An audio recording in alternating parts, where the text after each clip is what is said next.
C'est l'heure du sonneur. Et comme toujours, très heureuse de retrouver mes deux chroniqueurs préférés, Alexandre Langlois et Jésus Castelnau. Bonjour à tous les deux. Bonjour Clémence. On est en décalé. Oui, il y a un petit décalage. Hein. On va vous remettre ça à la baguette, vous allez voir. Alors, Alexandre Langlois, je rappelle votre livre, Essayer la démocratie au bal masqué de la Macronie aux éditions Talma. Régis Castelnau, Une justice politique aux éditions L'Artilleur. Et d'ailleurs, Alexandre Langlois, on va en parler un petit peu plus tard. Vous avez également une chaîne YouTube. Et on va revenir dessus puisque vous avez présenté sur votre chaîne YouTube une vidéo pour reconnaître les régimes fascistes. Et il se trouve que la Macronie a l'air de correspondre pas mal. Mais on va écouter ça juste après. D'abord, justement, pour commencer sur notre Macronie chérie, on va parler de la guerre civile dont a parlé Emmanuel Macron. Je rappelle à tous que lundi dernier, Emmanuel Macron est passé sur le podcast du chef d'entreprise Mathieu Stéphanie. Vous le connaissiez, vous, ou pas, ce podcast ? Non. Voilà, donc nommé Génération Do It Yourself. Alors, il paraît que c'est un podcast devenu référence chez les entrepreneurs. Enfin, c'est ce qu'on nous dit, en tout cas. Et donc, ils ont discuté pendant 1h45. Alors, ils ont parlé entrepreneuriat, curriculum vitae, politique et donc guerre civile. Je vous propose d'écouter cet extrait. Il en a parlé à plusieurs reprises, mais on écoute un extrait seulement, ça nous suffira. Si on va au bout de votre raisonnement, le pays explose ou c'est la guerre civile. Et c'est ça mon grand désaccord avec les deux extrêmes et ceux qui les suivent.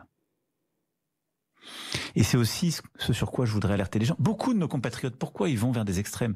Parce qu'ils ont souvent une colère ou quelque chose auquel on ne répond pas. Il y a beaucoup de gens qui vont voter pour l'extrême droite parce qu'il y a une insécurité du quotidien, parce qu'il y a une immigration qu'ils considèrent comme n'étant pas réglée, et ils se disent on ne les a pas essayés. Et au fond, eux, là, ça fait 7 ans qu'ils sont là, on va essayer ailleurs. Cela, je veux leur dire, message reçu. Voilà, donc... Et je pense qu'il faut qu'on aille beaucoup plus vite, beaucoup plus fort sur l'insécurité, c'est clair. Ouais, non, j'ai voulu couper Emmanuel Macron, quel scandale. Voilà, vous avez entendu, si on continue avec eux, avec les extrêmes, on va direct à la guerre civile, alors que lui, il a compris le peuple. Je vous ai compris, dit-il finalement, Emmanuel Macron. Alors, une première réaction, Alexandre Langlois. Alors, c'est « je vous ai compris », mais ça ne s'écrit pas pareil. C'est « je vous ai compris ». Voilà. Petit jeu de mots qui passait sur les réseaux sociaux, mais je pense très approprié. Non, sinon, après, il nous a déjà fait le coup. En fait, il fait du réchauffé. C'est moi ou le chaos. Oui. Ah bah c'est le chaos. On vous a perdu, Alexandre. Oui. Non, on a eu un problème de connexion. Je ne sais pas si ça va se remettre. Oui, là, on vous voit bouger. En tout cas, allez-y. On vous entend, Alexandre Langlois ? Oui, allez-y. Non. Ah bon. Alors, on va passer à... Oui, bon, pardon. Oui, je vous vois. Alors, on tente. Allez-y. On retente une dernière fois. Ah non. Si, c'est bon. Si, on vous entend. Alexandre, on vous entend, hein.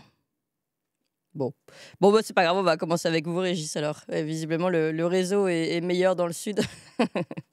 Non, mais quand j'entends ça, je me dis, mais quel mépris, quelle désinvolture. Au bout de 7 ans, ça y est, on vous a compris. Vous comprenez insécurité, vous comprenez immigration non traitée, etc. Mais c'est qui le patron depuis 7 ans ? Oui. J'ai lu hier, alors je ne me rappelle plus où, un article dans la presse système, un article décrivant les traits de caractère d'Emmanuel Macron. Moi, vous connaissez ma thèse, Clémence. Je considère qu'il a été installé à l'Élysée par un coup d'État. Par un coup d'État, il a été choisi par des Alain Minc, Attali et Jouyet, et par Monsieur François Hollande, qui vient donner des leçons maintenant. Et puis voilà, on a installé à la tête une espèce de narcisse. Oui, l'article parlait du narcissisme, mais qui avait une mission politique, qui était la destruction de l'État-providence, qui était la destruction de la souveraineté française au profit de l'Union européenne, qui était la soumission atlantiste. Et ce mandat-là, il l'a rempli. Et maintenant, il vient dire, ah oui, mais comme vous comprenez, comme les gens ne sont pas contents de la façon dont je les ai traités, gilets jaunes, le Covid, etc. Maintenant, ils sont en colère et ça va être une horrible guerre civile dont il est le responsable, oui. Si tant est que ce risque existait. Moi, je ne suis pas de ceux qui pensent qu'il existe, ce risque. ça ne veut pas dire que ça va être simple, ça ne veut pas dire qu'il ne va pas y avoir des problèmes, mais là, on est dans la grande quinzaine antifasciste habituelle. Hein, moi, le castorisme, c'est la énième fois que je le vois à l'œuvre. C'est sûr. Donc, je voyais ce matin encore des pétitions de scientifiques. Ah, c'est horrible, le RN va réchauffer la planète. Donc, je ne sais pas ce que le RN va faire, ce n'est pas nécessairement ma tasse de thé, mais qu'on arrête ça, quoi.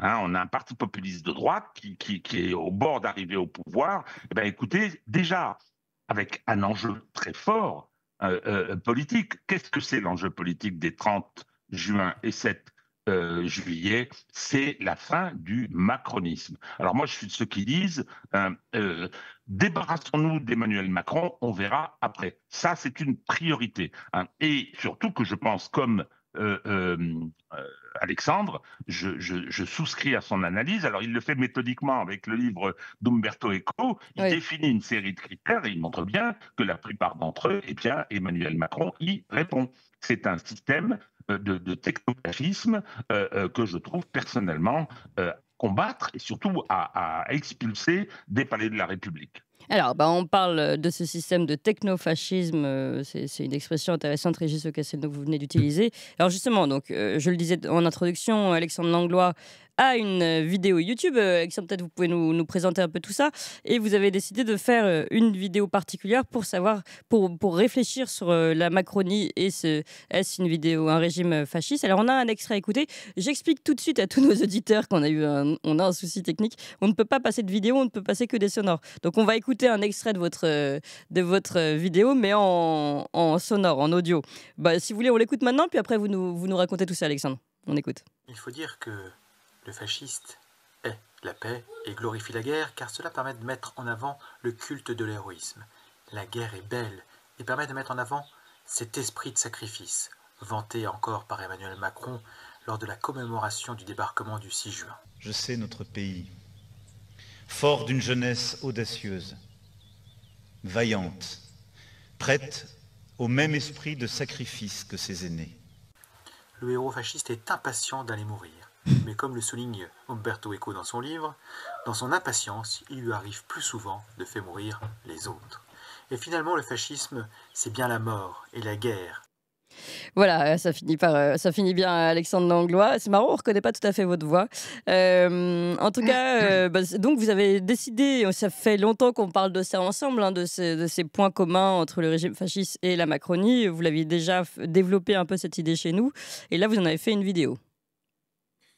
Oui, parce que ça me semblait important. Je n'avais pas fait de vidéo depuis 2 ans. Quand on n'a rien à dire, le mieux, c'est de se taire. Donc, je me l'applique à moi-même.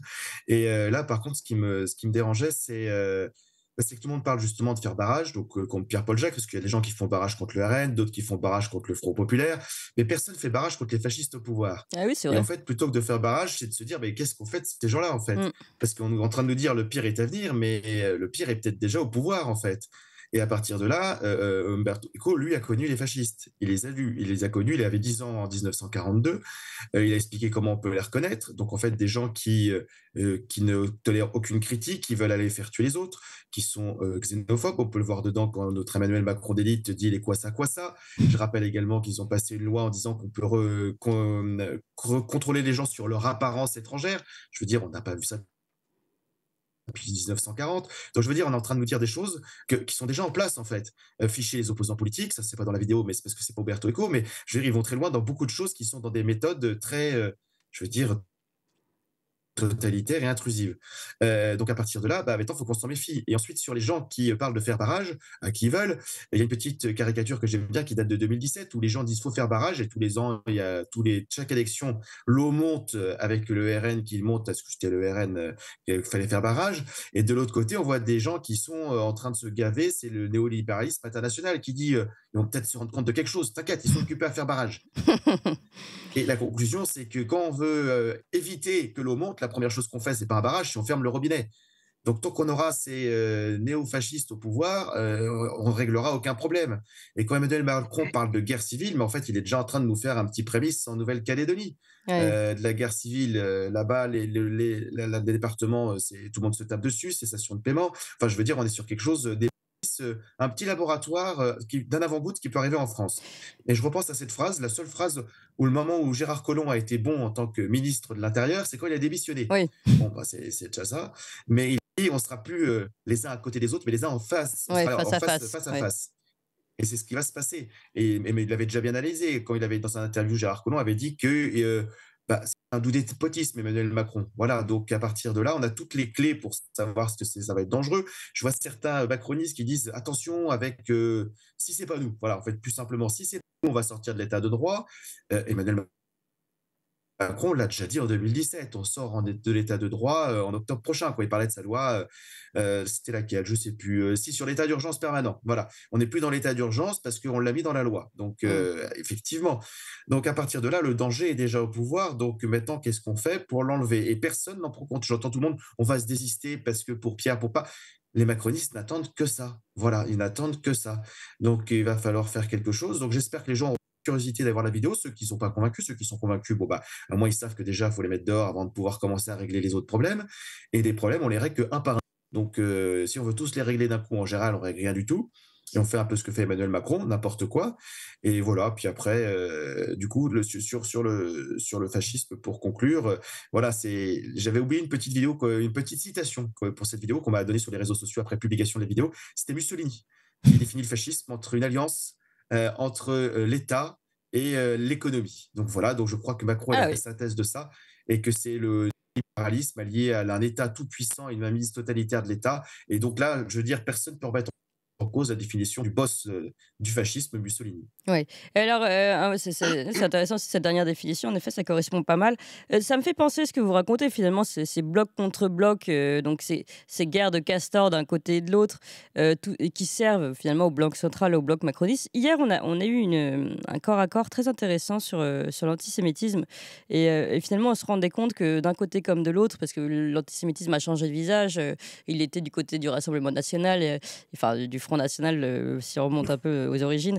Et désormais, il est du côté de LFI. Dans tous les cas, ce sont des guerres d'étiquettes. On se renvoie cet anathème d'un côté et de l'autre.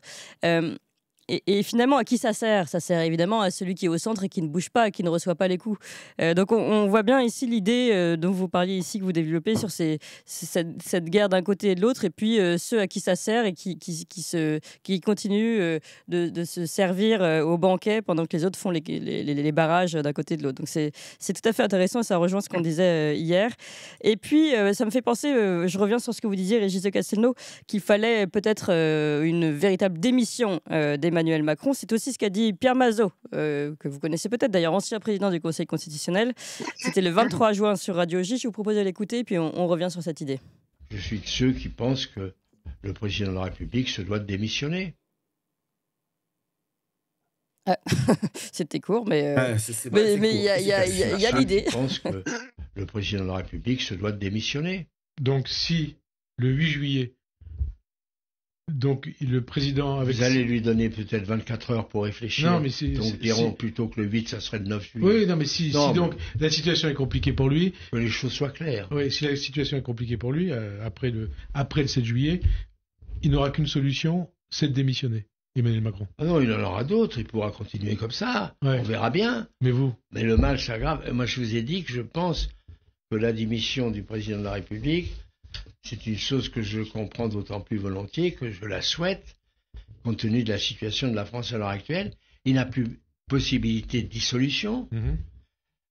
Certains parlent de l'article 16. Vous y croyez, vous, à l'article 16? Les pleins pouvoirs? Non, pas les pleins pouvoirs en fonction uniquement d'une situation politique interne comme celle-ci. Ouais.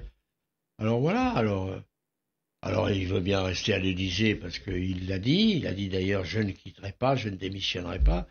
Mais qu'est-ce qu'il pourra faire?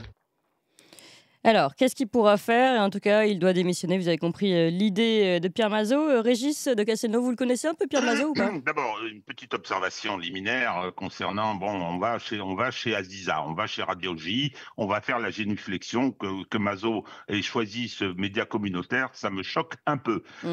Moi, j'ai connu le gaullisme et j'étais jeune avec un président de la République qui s'appelait Charles de Gaulle, et je me rappelle comme si c'était hier de sa démission après la défaite au référendum du 27 avril 1969. et j'en profite pour dire un petit mot sur l'antisémitisme, c'est une bataille. On essaye de disqualifier Jean-Luc Mélenchon et la LFI pour des raisons politiques, mais essentiellement parce que la communauté juive est comment dire, très mobilisée à propos du conflit au Moyen-Orient. On veut que la France reste un soutien inconditionnel, comme a dit Madame Braun-Pivet, inconditionnel à l'État d'Israël, et c'est ça qui est en jeu. Et on veut corbiniser, Corbyn c'était le patron du Parti travailliste qu'on a réussi, n'était pas le cas, à qualifier d'antisémite, et il a perdu le pouvoir sur ce parti, et il est parti d'ailleurs. Donc, non, sur ce que dit Mazo, oui, évidemment, là, le rejet du 9 juin, les élections européennes ont été un référendum anti-Macron. Alors, bien évidemment, l'esprit des institutions de la Ve République impose son départ, comme il va probablement, ça dépend bien évidemment du résultat des législatives aussi, mais à partir à ce point désavoué, qu'on sait très bien que le peuple n'en veut plus, on sait très bien qu'il ne peut pas se représenter et que par conséquent, il va être là pour inaugurer les chrysanthèmes, mais surtout, comme on le connaît, il n'a plus du tout de légitimité. Alors qu'est-ce qu'il va faire, hein? Il va passer son temps à savonner la planche aux gens qui vont essayer de sortir la France de la guerre dans laquelle il l'a mis. Donc bien évidemment, il faut qu'il s'en aille. Bien évidemment, il faut qu'ils s'en aillent. Article 16, et puis quoi encore? L'article 16, alors là, j'espère que les parlementaires auraient le courage de se pencher sur l'article 68 pour je n'ai pas dit pour la voter, mais au moins pour enclencher sa destitution. Non. C'est un juriste de grande envergure, ancien président du Conseil constitutionnel, et cette analyse-là, je la partage complètement. Emmanuel Macron, s'il est à nouveau désavoué cette fois-ci, il doit s'en aller. Oui. Et vous êtes d'accord avec ça, Alexandre Langlois? Vous pensez qu'il faut qu'il démissionne, mais est-ce qu'il va démissionner? Surtout, c'est ça la question, parce qu'on a beau le penser, comme le dit Pierre Mazo, s'il veut pas, il veut pas. On peut pas le forcer. Un ego surdimensionné, donc je vois pas pourquoi il changerait là de suite. Il a toujours méprisé les gens, il a toujours dit représenter les gens et penser à leur place. Une des caractéristiques du fascisme, c'est qu'il n'y a pas besoin que le peuple pense, le peuple, il n'y a pas besoin de droit individuel, il y a quelqu'un qui interprète la parole du peuple. Voilà, c'est ce qu'on a pu voir pendant les Gilets jaunes. Emmanuel Macron est allé faire un grand débat, il a monologué à travers toute la France pour finalement perdre les cahiers de doléances. Le seul truc intéressant de son périple. Donc autant vous dire que l'écoute des gens, c'est pas son truc. Et sur le reste, l'article 16, on en a déjà débattu la semaine dernière, donc rien de nouveau à l'horizon. Et sur ce qui va démissionner, après la seule chose, c'est il y a eu le cas de jurisprudence du président de Nouvelle-Calédonie, pas de Nouvelle-Calédonie, de Tahiti, pardon, qui avait démissionné, qui a été jugé par le Conseil d'État en France. Et en fait, là-bas, ils ont le droit de faire 2 mandats. Et comme il n'avait pas fait un de ces mandats complets, il a pu en faire un 3e, du coup. Donc aussi, est-ce que ce ne serait pas une stratégie d'Emmanuel Macron pour contourner le problème de 2 mandats en disant, vous avez vu, je vous écoute, je m'en vais, et puis pour mieux revenir la fois suivante, parce que ce que vous aurez essayé n'a pas fonctionné, ou alors ce qu'on n'aura rien pu essayer du tout parce que personne n'a de majorité, c'est le bazar. Et d'autres le voient aussi en se disant garant, entre guillemets, de la démocratie qui n'a plus le nom que de démocratie dans sa bouche, pour faire comme Mitterrand, quand certaines lois ne lui conviennent pas, je ne signe pas, parce que le président signe les lois, et il y a eu un petit blocage parce que sur l'esprit de la loi. Donc non, je ne le vois pas vraiment démissionner. Ou alors s'il démissionne, c'est un calcul politique et pas du tout pour l'intérêt général. Ouais. Et s'il ne démissionne pas... Je voudrais ajouter quelque chose. J'avais une question justement pour vous, Régis. Je vous pose juste une question. S'il ne démissionne pas, on ne pourra plus dissoudre l'Assemblée, on est d'accord? Non, il ne peut pas.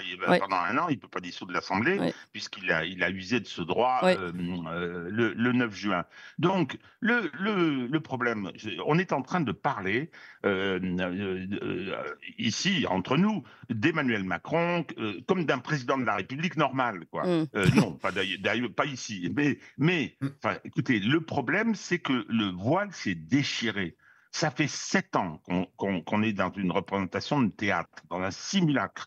On nous a dit, vous avez un président, il n'avait rien fait auparavant. Il n'a jamais dirigé une entreprise, jamais dirigé une collectivité locale, jamais été élu à rien. Il a passé des concours qu'il a ratés en général avant d'en avoir un, et ensuite d'être coopté. Parce que ce n'est pas son classement qui l'a permis à l'ENA, coopté par M. Jouillet, cela, il faudra qu'on leur demande de rendre les comptes. Et là, le voile est vraiment déchiré. Il est déchiré, et on passe son temps à parler de son caractère, on a un psychopathe narcissique puéril à l'Élysée. c'est ça qui est fou, c'est que on est confronté, on se prend le chou pour savoir mais qu'est-ce qu'il va faire, qu'est-ce qu'il va dire, etc.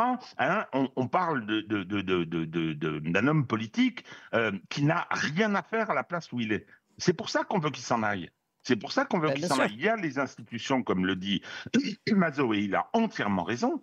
Moi, je me rappelle très bien, le 28 avril 1969, au matin, on a eu un communiqué. Je cesse aujourd'hui mes fonctions de président de la République. Ma décision prend effet aujourd'hui à midi. Général de Gaulle, hein, il avait 79 ans, hein, ça faisait plus de 50 ans qu'il représentait ce qu'il appelait la légitimité nationale. Il est parti parce qu'il a été battu dans une élection. Voilà, c'était ça l'esprit de ces institutions et c'est ça la politique qui doit être mise en œuvre en France. Donc, que ce monsieur s'en aille le plus vite possible, parce que ça rendra service. Oui, mais justement, ce n'est pas le général de Gaulle, vous l'avez dit vous-même, il le fera pas s'il ne pense qu'à ses petits jouets, etc. Donc, c'est bon. Bref, on va clôturer ce sujet, parce qu'on pourrait en parler pendant des heures. On a quand même d'autres personnes importantes. Julian Assange, par exemple, qui est libre. Alors, je rappelle, une liberté sous condition, hein, et après tant de calvaires aussi, il faut le rappeler.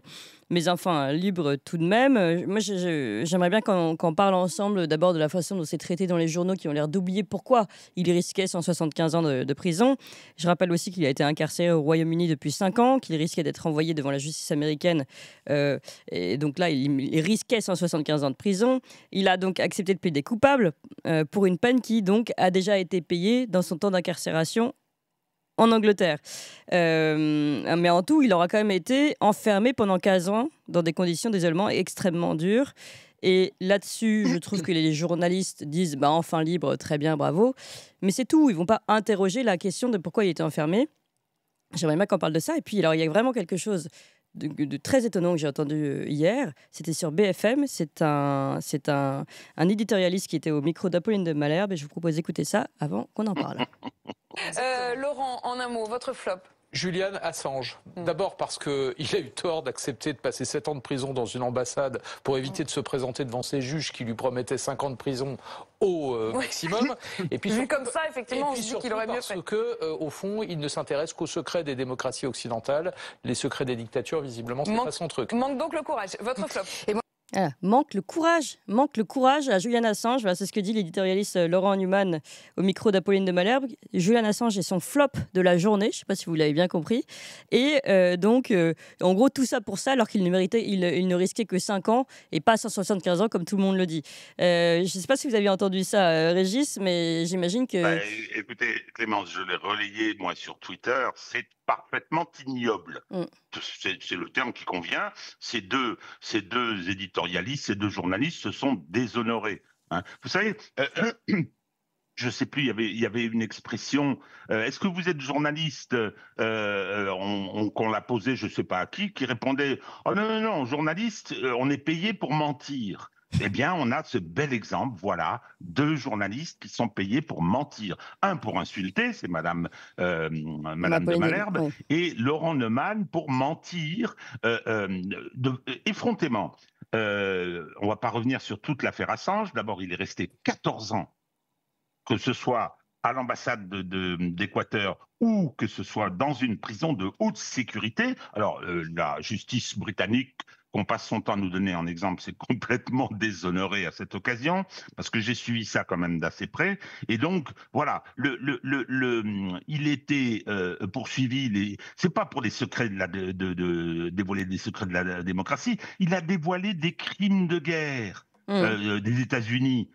C'est un combat pour la vérité. Alors, le problème qui se pose... Alors d'ailleurs, secret de la démocratie, c'est ce qu'on entend et qu'on lit dans tous les journaux aujourd'hui, pour avoir révélé des secrets de la démocratie américaine. Alors là, la caste journalistique française a été lamentable. Le Monde a été à chaque fois venimeux le concernant. Hein, et la classe politique, notre cher président François Hollande a immédiatement et catégoriquement refusé de lui donner l'asile politique. Alors, le rapport de force mondial a amené, je voudrais dire un tout petit mot rapide sur le plea bargaining, le plaidé coupable, c'est-à-dire que pour sortir de cette situation, ils ont négocié, c'est un arrangement, c'est un compromis, pour récupérer sa liberté, et il a fait cette procédure, il a reconnu une des infractions.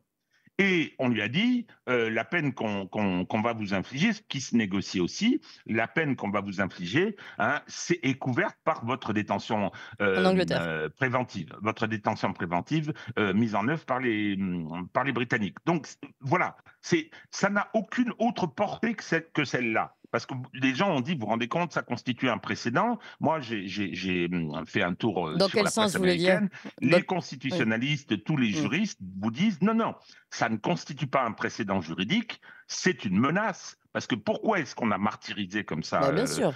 Julian Assange? C'est pour intimider Oui. les journalistes, intimider la presse, intimider les porteurs. Regardez ce qui vous arrive si vous faites votre travail, en gros. Et donc voilà, bon, ça n'est pas autre chose. Il est en liberté, tant mieux. Et vous avez des journalistes français qui continuent et qui mentent. Il était effectivement sous la menace de mourir dans un cul de basse-fosse, 175 ans de prison. Il ment, ce monsieur. Je me répète, mais c'est un fait. Il est déshonoré à jamais. Déshonoré à jamais, Neumann. Et beaucoup de réactions d'ailleurs nous disent mais pourquoi a-t-il quand même avoué un crime qu'il n'a jamais commis ici chez les auditeurs? Mais bon, peut-être qu'il avait envie d'être en liberté. Alors, je vais parler aux auditeurs 2 secondes sur le juridique. Vous savez, le juridique, c'est un monde particulier avec des mots et tout. Il n'a pas avoué. Il a reconnu judiciairement, pour des raisons pratiques, parce que le plaidé coupable, c'est ça. C'est pas d'avouer. On n'avoue pas. On reconnaît. Ce qui veut dire que si, par exemple, parce que je vais prendre un petit exemple qui concerne M. Bolloré. M. Bolloré, pour des histoires de corruption en Afrique, il a été poursuivi. Le parquet lui a proposé un plaidé coupable, donc ils ont négocié, et il a dit « Ok, je vais reconnaître ça et ça et on a négocié une peine. Mais cette peine, ensuite, il faut qu'elle soit validée par un juge du siège. C'est une négociation entre le parquet et la personne poursuivie, et ensuite il faut que ce soit validé par le juge du siège. Et le juge du siège à Nanterre a dit non, je ne valide pas. Ce qui fait que maintenant, Bolloré est poursuivi par une instruction, et d'ailleurs le parquet vient de demander son renvoi devant le tribunal correctionnel. Mais il n'a pas avoué, il avait reconnu dans le cadre d'une procédure spécifique, et les juges du fond qui vont le juger maintenant ne peuvent pas faire état et invoquer ce qui avait été décidé dans le plaidé coupable. Donc, il n'a pas avoué. Il a reconnu pour des raisons techniques et pouvoir être libéré. D'accord. Bon, vous avez compris, chers amis auditeurs, c'était le point juridique, mais c'est important, ça permet vraiment de mieux comprendre ce qui se passe. Alors, Alexandre Langlois, de votre côté, concernant Julian Assange. Mais déjà, c'est bien qu'il soit dehors. Après, effectivement, ce qui est dommage, c'est que la France, qui est le pays du droit d'asile, s'est déshonorée dans cette histoire à plusieurs reprises. Donc déjà avec François Hollande, comme Régis l'a rappelé. Il s'est encore déshonoré, la France s'est de nouveau déshonorée avec Emmanuel Macron, qui a refusé également l'asile politique à Julian Assange, qui le méritait parfaitement. Et enfin, le plus gros déshonneur de l'équipe, c'est son avocat français, M. Dupond-Moretti, qui, avant d'être garde des Sceaux, le défendait bec et ongles. Et quand il est devenu garde des Sceaux, l'a carrément oublié, alors qu'il avait le pouvoir de peser dans la balance pour qu'il soit extradé vers la France. Voilà, au final, c'est l'Équateur qui lui a filé l'asile politique dans son ambassade en Angleterre, et pas la France, qui, normalement, il correspondait à tous les critères. Donc, on est capable d'accueillir n'importe qui des fois, mais quand il y a des personnes qui sont emblématiques de ce que la France et les valeurs françaises dans le monde, là, il n'y a plus personne. Comme M. Neumann qui dit il va pas enquêter sur les dictatures. Déjà, que lui aille enquêter sur les dictatures, parce que je veux dire, est-ce qu'il fait quelque chose, pas plus que M. Assange, mais M. Assange a le mérite d'informer les citoyens d'un endroit où normalement les citoyens peuvent agir. Je veux dire, en dictature, on peut informer les citoyens, mais ils ne vont rien faire de plus, à part on va avoir des informations sur tel ou tel pays, mais enfin, au final, ça ne fera pas avancer le schmilblick. Alors que là, les journalistes sont des garde-fous des démocraties, normalement. Et là, du coup, il est en train de dire, si on enquête sur la démocratie, les garde-fous, il faut les éliminer. Ce qui veut dire ce qu'on est en train de glisser indirectement vers des États de plus en plus totalitaires et intrusifs. Comme le disait M. Berthet, je ne sais plus comment il s'appelait, mais enfin, j'arrive plus son nom, mais il avait dit que la démocratie finisse en fascisme quand c'est la crise. Et effectivement, on est en train de le vivre. Donc, les garde-fous, pas de garde-fous pour BFM TV.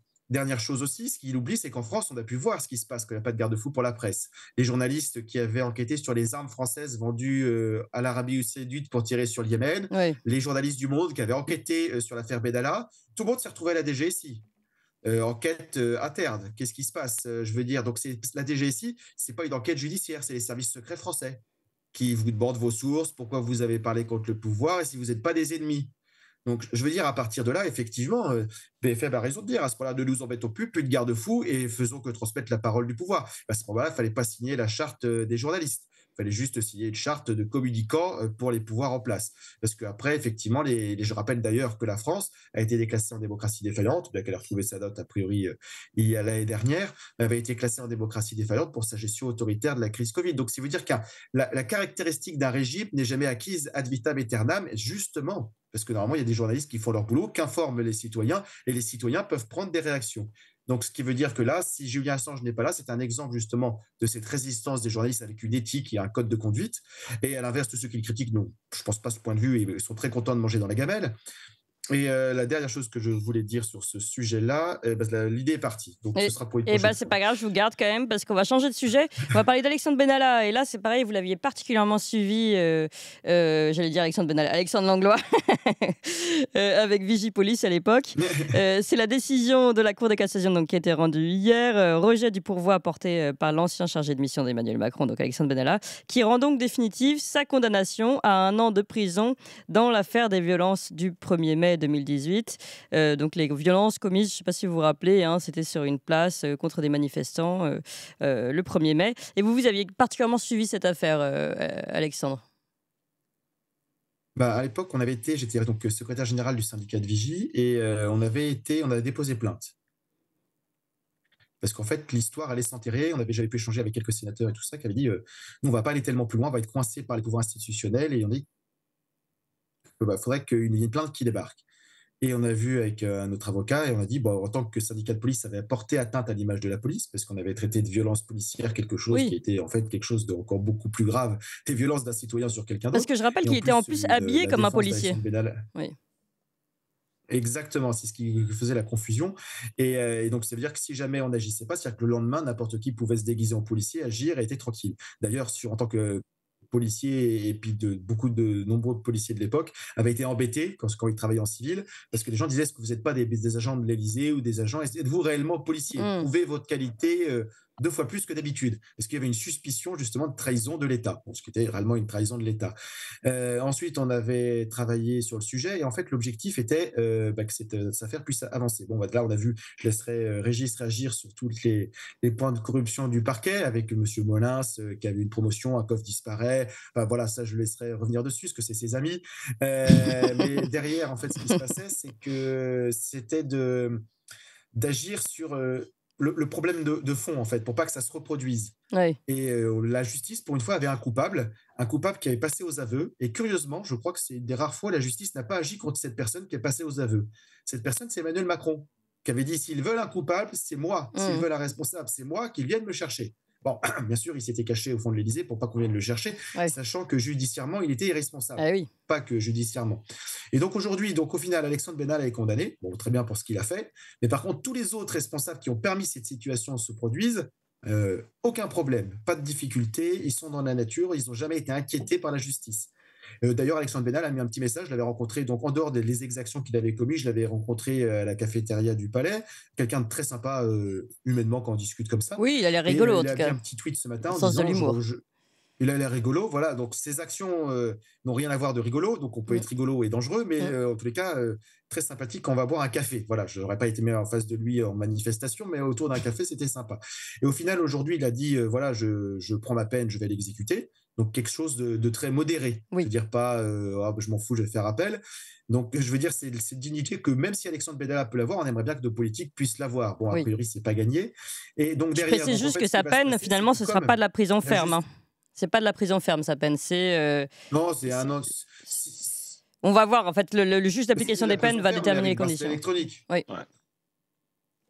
Comme c'est moins d'1 an de prison, en général c'est bracelet électronique, ça s'appellerait quand même prison ferme. Régis pourra revenir sur les termes juridiques qu'on peut s'imaginer, mais qu'en fait, prison ferme, on peut le faire avec un bracelet électronique. Oui. Et dernière chose, du coup, c'est qu'en fait, le fond de l'histoire, c'est qu'on n'a toujours pas retrouvé le coffre. Bon, ça, c'est la petite chose rigolote. Et la dernière chose, c'est qu'en fait, c'est que cette situation peut se reproduire derrière. Se reproduire parce que, en fait, toutes les garde-fous institutionnels n'ont surtout pas été remis en cause. On a condamné, entre guillemets, la personne coupable, donc le bout de la chaîne, mais on n'a pas condamné les 80% de l'iceberg qui ont permis que cet élément puisse faire ça. C'est-à-dire que demain, on pourra revoir un Alexandre Benalla, un Vincent Kras, qui pourront refaire les mêmes choses et que peut-être cette fois-ci, on ne les aura pas. Deuxième chose également, la préfecture de police, sur le visionnage des vidéos surveillance, n'avait pas le droit de les conserver un temps aussi long. Personne n'en a fait état, pas de condamnation de ce côté-là. Donc en fait, ceux qui ont été condamnés dans la police, c'est ceux qui ont été les derniers, les 2 derniers commissaires qui ont fait le boulot en disant on va l'autoriser à venir pour bien se faire voir. Bon, c'était personnel, mais après, c'est pas eux qui ont commis les plus graves délits en fait et les plus grosses infractions. D'ailleurs, un de ces commissaires était volontaire pour aller sur le terrain parce qu'il est maintenant en train de gérer Mayotte et je lui souhaite plein de courage, mais apprécié par les gens qui sont sur le terrain. Donc voilà. Donc on peut faire des erreurs, mais derrière il y a tous ceux qui étaient au-dessus d'eux qui les ont tous achevés pour pas. Voilà. Donc je reprends l'expression d'Emmanuel Macron pour conclure. C'est pas la République des fusibles. Bon, effectivement, ce que j'avais fait en rigolant une fois, effectivement, c'est pas la République des fusibles, c'est la monarchie des fusibles. Parce qu'on n'attaque pas la cour, on n'attaque pas les chefs. Il y a des fusibles pour le faire. Donc, en fait, effectivement, ce n'est pas le mot fusible important dans la phrase d'Emmanuel Macron, c'était le type de régime. Alors, Régis, d'abord, voilà, il y a beaucoup de choses à reprendre, en effet, sur le côté procédural, et ce qui a été fait et pas fait, et puis ce que vous en pensez, vous, au fond. Alors, le problème, c'est que ça a été un scandale sur l'origine duquel moi je m'interroge. C'était juste après la victoire de la France à la Coupe du Monde 2018, un article du Monde. Ariane Chemin, quand elle fait des articles comme ça, il y a toujours une commande. Il y a eu une commande, venant d'où, je ne sais pas, mais le scandale a éclaté. Alors bon, c'est désormais une vieille affaire. Les dernières décisions, désormais définitives, ont été rendues, acceptées par Benalla, ce qui est normal. Et je dirais simplement que faut pas oublier, qu'il y a ce qui s'était passé le 1er mai, mais il y a eu plein de choses autour. Oui. Il y a eu des faux en écriture, il y a eu des problèmes d'armes, il y a eu le passeport diplomatique qui a permis, ça c'est mon opinion, qui a permis à Benalla de continuer le boulot qu'il faisait auparavant, parce que je m'interroge sur ses fonctions. Quand on voyait qu'il avait du business de sécurité et que des oligarques russes ou des oligarques chinois lui passaient des contrats, et je pense en particulier aux Chinois. Je me demande si ces contrats très élevés, c'était de l'ordre de 8 millions d'euros, n'étaient pas la contrepartie du scandale de l'aéroport de Toulouse, dans lequel M. Macron est impliqué. Enfin, nous verrons tout ça, et j'espère qu'un jour on ouvrira les dossiers, et en particulier ceux de M. Molins, parce que M. Molins... Alors, Alexandre, tu as mis en cause Dupond-Moretti. Ah zut, je me suis dit, c'est moi qui aurais dû le faire aussi, parce que dans l'affaire... Je suis désolé. Non, mais tu m'as... Non, je l'avais oublié de toute façon. Donc, je suis bien content que tu l'aies fait. Moi, je vais m'occuper de François Molins, qui avait été un sarkoziste bon teint et qui ensuite a couvert cette opération, je veux dire, couvert l'histoire du coffre qui a disparu dans des conditions mais invraisemblables, et qui aujourd'hui vient de donner une interview en disant « Ah, c'est horrible, je suis Castor, il faut empêcher les horribles fascistes de venir au pouvoir, c'est un danger terrible ». Ce qui est scandaleux. Alors, il n'a plus de devoir de réserve parce qu'il est désormais en retraite, mais quelle honte. Alors, les contreparties de l'engagement qu'il a politique qu'il a accompli en couvrant toute cette opération pour empêcher qu'il y ait des retombées sur Emmanuel Macron, l'ont amené au poste de procureur général de la Cour de cassation. Voilà un autre monsieur qui a des rapports assez particuliers avec l'honneur. Donc, en ce qui concerne cette affaire, Alexandre a complètement raison. Lui a payé. Mais les autres, tous ceux qui ont été impliqués... Pardon, mais déjà, il n'a pas beaucoup payé. Il Et il a 1 an de prison, même pas ferme. Oui, il a un bracelet. Il a 1 an de prison ferme, mais qui va être exécuté sous bracelet. Oui, voilà. Oui, mais quand je dis qu'il a payé, moi, je ne me mets pas à la place du juge. D'abord parce que je ne connais pas tous les détails du dossier. Je m'en suis même pas... oui, il a été condamné, vous voulez dire. Oui, il a payé, c'est-à-dire qu'il a eu la rétribution pénale par les voies normales de ce qu'il avait fait.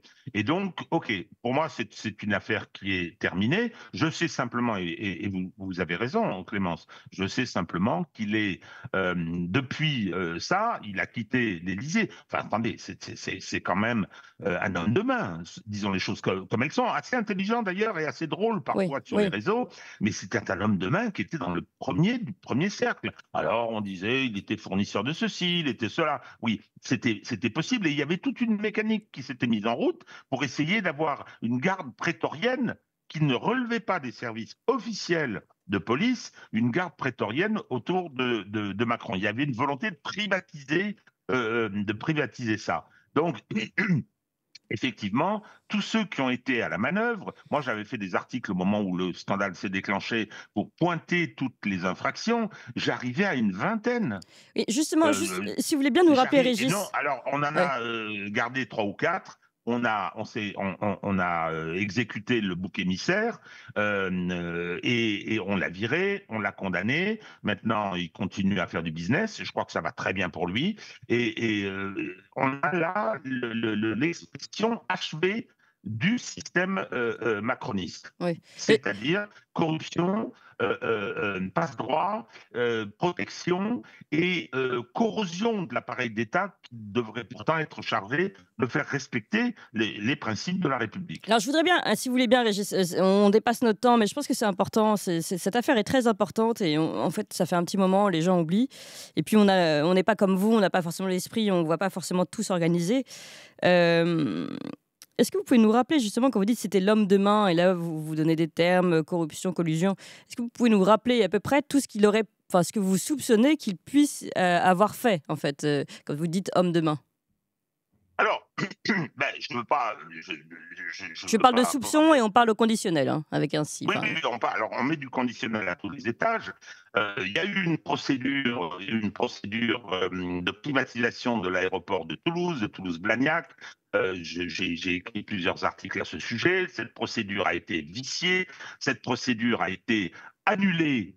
L'attribution qui était totalement illégale à la société chinoise, qui a complètement vidé la société, rempli aucun de ses engagements, et c'était Emmanuel Macron qui l'avait conduit, cette procédure, et qui était intervenu pour que les Chinois soient attributaires. Une fois qu'ils ont siphonné les fonds et qu'ils n'ont fait aucun des travaux sur lesquels ils s'étaient engagés, la société a été revendue.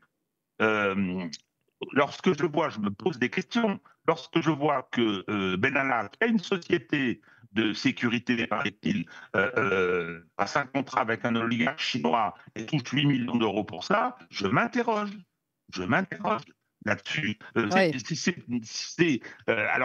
Alors, oui, ce que j'oubliais, ce qui est très intéressant et très amusant, c'est que cette procédure avait été annulée par la Cour administrative d'appel sur des procédures qui étaient parties de Toulouse, avec des syndicats qui l'avaient fait. Le Conseil d'État, en 2 mois, alors qu'il lui faut des années pour juger, a annulé l'arrêt de la Cour administrative d'appel pour donner raison à l'État dirigé par Emmanuel Macron. Et je rappelle que cette procédure, je viens de donner cet exemple, mais il y en a probablement plusieurs, cette procédure avait été conduite lorsque Macron était ministre de l'économie. Il est très directement impliqué. Moi, je vais recommencer avec mes arguments d'autorité, ma chère Clémence. J'ai la question de la responsabilité personnelle des décideurs publics, c'était une de mes spécialités. J'ai écrit plusieurs livres à ce sujet. J'ai enseigné la matière à Paris 2. Et donc, alors, on vous perd un petit peu parce que le réseau n'est pas bon. On a décidément beaucoup de soucis aujourd'hui entre les problèmes techniques de son et le réseau. Et vous savez, c'est toujours comme ça, tout s'enchaîne. Peut-être, Alexandre Langlois, je vais vous donner un peu la parole. Et surtout, je vais reprendre, pendant que le réseau peut-être s'améliore un peu. On va changer de sujet, parce qu'on arrive déjà, on a déjà fini l'émission, normalement, le sujet. Mais je voudrais que vous posiez une dernière question. Ouais, allez-y, Alexandre. Ouais. Parce que ça, c'était intéressant rebondir sur effectivement, Emmanuel Macron a mis en place une procédure de privatisation de sa protection pour pas que ce soit les services de l'État qui n'ont jamais failli depuis le général de Gaulle à la protection d'un président de la Ve République. Et ce qui était intéressant, c'est que Alexandre Benalla ne rendait compte à personne quand Emmanuel Macron était sur ses déplacements privés, y compris au chef de cabinet dont il dépendait. C'est-à-dire que le chef de cabinet qui était présent au procès disait « je n'avais aucune information » et c'était sur ordre de Macron qu'il n'avait pas le droit de dire ce que Macron faisait dans sa vie privée. Voilà, où il allait. On peut Tiens. passer à la question suivante. Vous faites une magnifique transition, justement. Après, on va m'accuser de... on revient sur ce procès, l'affaire Trogneux, vous savez, mercredi 19 juin.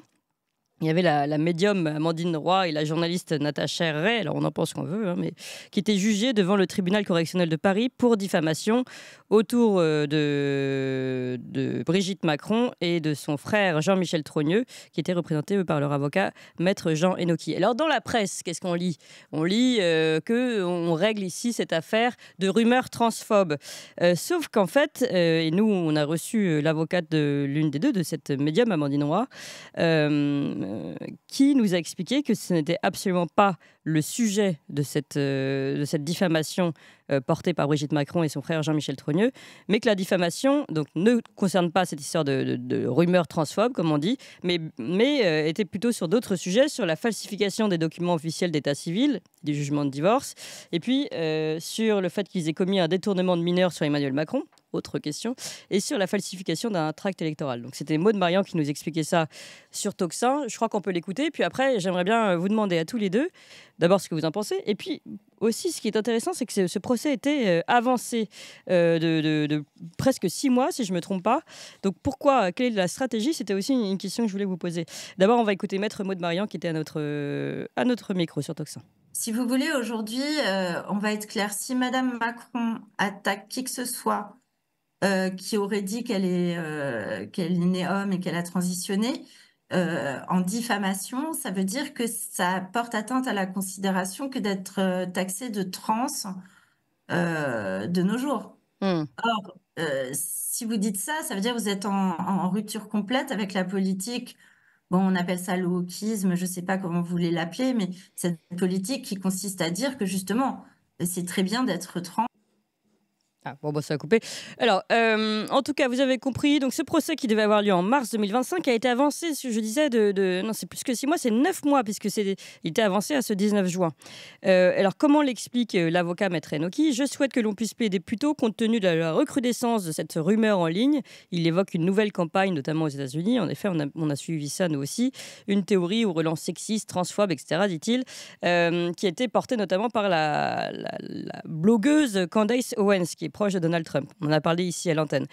Alors, sauf qu'il dit qu'il veut mettre fin à cette rumeur, mais on voit bien que dans les faits, ils ne mettront absolument pas fin à cette rumeur, parce que la diffamation ne porte absolument pas là-dessus. Alors, sur la stratégie menée, peut-être interroger d'abord Régis, et puis Alexandre Langlois, ensuite vous nous direz ce que vous en pensez. Et Régis d'abord. Alors, je ne sais pas trop pourquoi est-ce qu'ils ont été pressés comme ça, et ils ont obtenu cette facilité. Alors, on ne va pas se plaindre que la justice soit plus rapide, oui. Hein, donc, parce qu'elle est déjà suffisamment lente, hein, comme le sait Jean-Paul Huchon, qui avait couvert une opération de détournement de fonds publics par une prise illégale d'intérêt. Il a fallu 10 ans avant qu'on le condamne à 1 an d'inéligibilité, alors qu'il n'est plus élu à rien, qu'il est complètement retraité. Bon, toujours est-il que cette avancée de la procédure, l'argument qu'on nous donne, il est en partie recevable. C'est-à-dire que ça continue à partir dans tous les sens. Donc, obtenir une condamnation des personnes qui ont été médiatiquement les plus impliquées dans ce débat, ça peut être utile. Le problème, c'est que avec les réseaux, avec la haine que suscite Emmanuel Macron,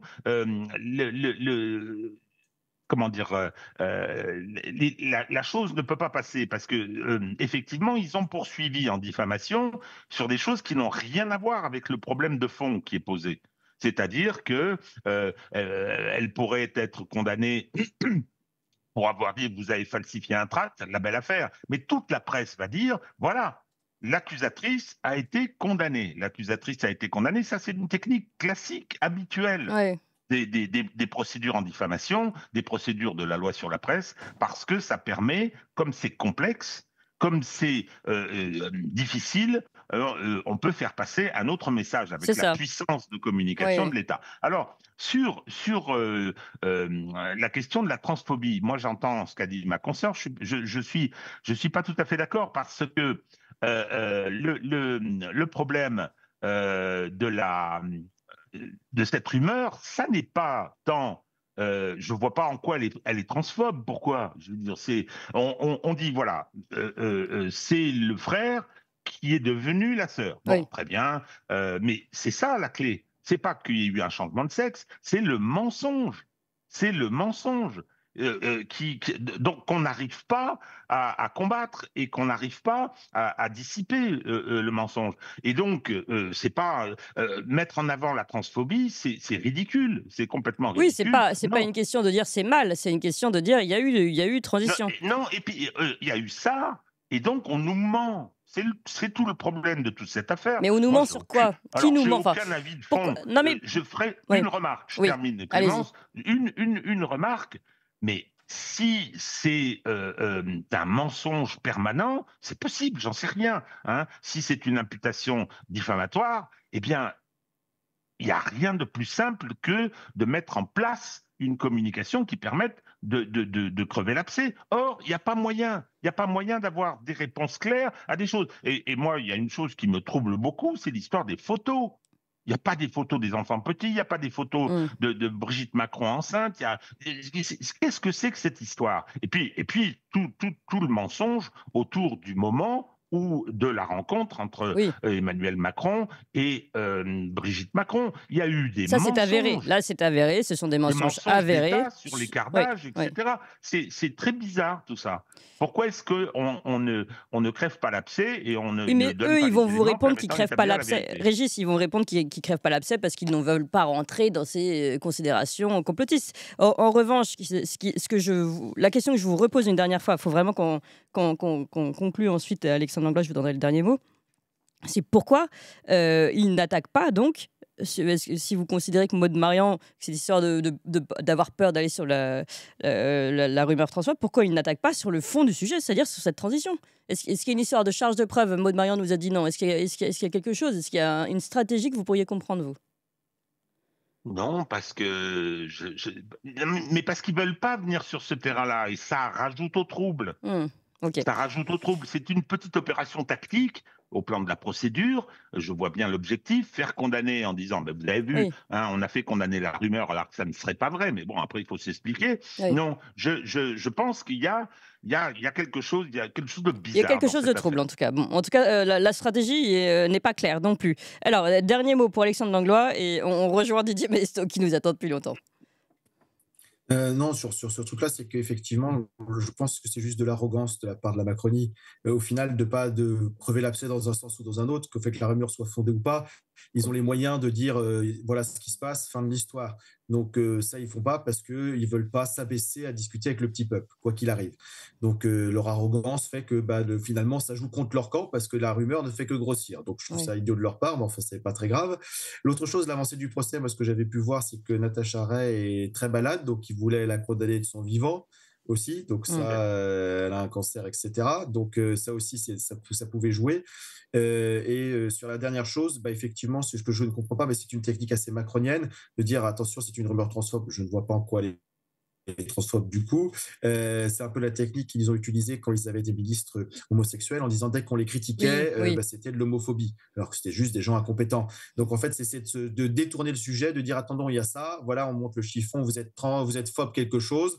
Alors qu'en fait, ça n'a rien à voir. En fait, on discute d'un sujet, la personne a tel ou tel problème. Là, il y a peut-être un mensonge ou pas. Là, il y a de la compétence ou de la compétence. Et en fait, on détourne le sujet. Donc ça, c'est une technique macronienne de diversion habituelle. Ouais. Alors qu'on aimerait bien du clair, en fait, des juridictions simples, enfin des accusations simples et qui nous permettraient en effet de voir les choses clairement. Mais en tout cas, tout est flou dans un sens comme de l'autre. Merci beaucoup à tous les deux. Une dernière chose sur ça, pardon, excuse-moi Clémence, ça me fait penser à rebondir. C'est aussi Hannah Arendt, donc encore une fois de plus sur le raisonnement fasciste, dans l'origine du totalitarisme, qui disait on va vous mentir en permanence, vous allez savoir qu'on vous ment, mais à force qu'on vous mente, vous ne saurez plus sur quoi baser votre réflexion. Et c'est sur ça qu'on est aujourd'hui. Je pense que le flou est entretenu aussi par la Macronie pour que personne ne sache d'un côté ou de l'autre de ce qu'il croit, parce qu'on est dans de la croyance pour le moment, parce que personne n'a les faits et de l'intimité. Et donc juste nous perdre et qu'on puisse se disputer pendant ce temps-là, on peut être contrôlé, parce que la conclusion d'Hannah Arendt, les gens qui n'arrivent plus à structurer leurs pensées sont manipulables. Et c'est une très bonne analyse. Merci beaucoup Alexandre Langlois. Merci beaucoup Régis de Castelnau.